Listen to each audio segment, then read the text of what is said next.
amashirahamwe yuguruje ibikorwa acavuga ishirahamwe rya Cloud One vuga ati yaruguruje ibikorwa rirakora hanyuma mu nyuma rirahagarikwa. Hariho uburyo bwo gukora amashirahamwe amwe azarazana mugabo atisunza amategeko. Uburyo bwo gukora bwa cryptomone canke monnaie virtuelle amafaranga yo mu muyaga nabwo barundi kera baranga ibintu bitagifatiro sinzi gituma basigaye babijamo. Kuvuga ko hariho amafaranga yo mu muyaga atabonekana mugabo ejo canke hirya y'ejo ukazuyasanga mu mufuko.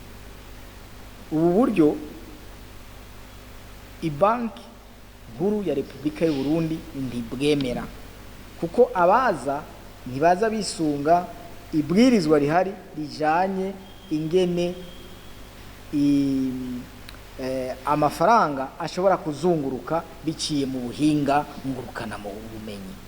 Baraza bagashika bakabubwira bati wewe zana amafaranga nganuko amatwa nsumira umengo babakirumba amajana nane ati hanyuma cugenda urondera abandi banywanyi babishanke batatu nibaza nabo bakiyandikije batanga ayo majana nane wewe uzoduga igaradu zokunguka. Ivyo bitani hehe n'ubuswa aribwo weswa. Iyo ni escroquerie électronique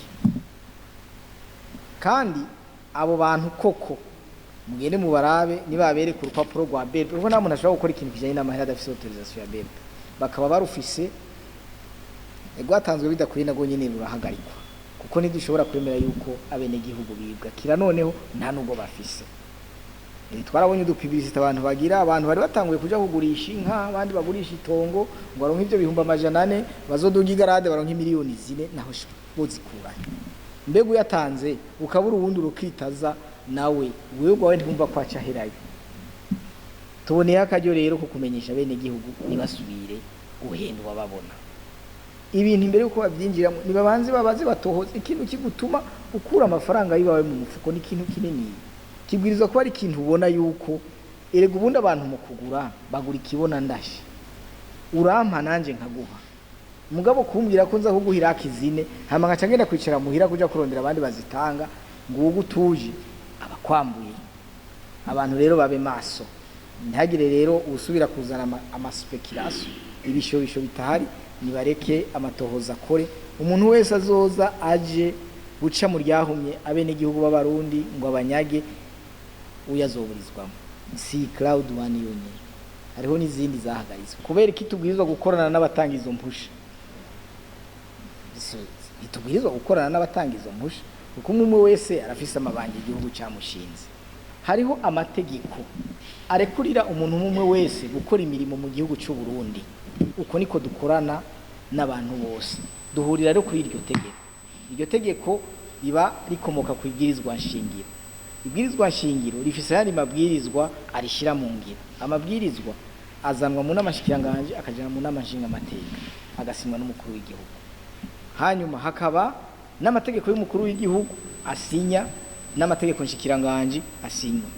Iyo uyo muntu atahantu na hamwe ari muri ivyo bintu byose mvuze ntabindi biba bisigaye kuko nubwo ruhusha n'urutanga asoma aho hantu ndakubwiye hari ibwirizwa nshingiro hari amabwirizwa rishira mu ngiro hari amategeko y'umukuru w'igihugu hari n'amategeko nshikiranganje. Ugiye rero ugasanga uyo muntu nta hantu na hamwe ushobora kumuronkera akadirisha yinjiramwo uyu ntabahuye n'amategeko y'igihugu cy'u Burundi. Rero tubwire n'abandi kuko n'ibintu birimo amafaranga menshi n'abandi bariko babikora guhishwa nibahagarike ko nibatahagarika bazofata kandi kubikora nabo bashiramo umutahe mu mitahe yawe izoherayo abene gihugu bazoshiramo imitahe nabo izoherayo.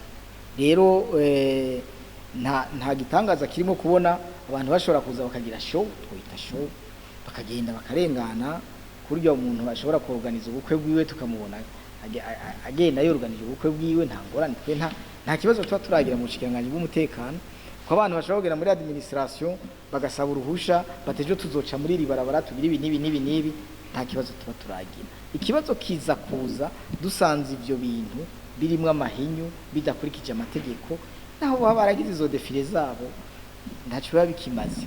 Rero nashaka kwigaruka ko ndagishimangire ko urudandazwa nk'ubwo rugiye kugwira muri ibi bihe iterambere ry'ubuhinga ngurukana bumenyi iterariza mu Burundi. Aha mu bindi bihugu baranyazwe barasinzikaye gose umuntu atabikurikiye.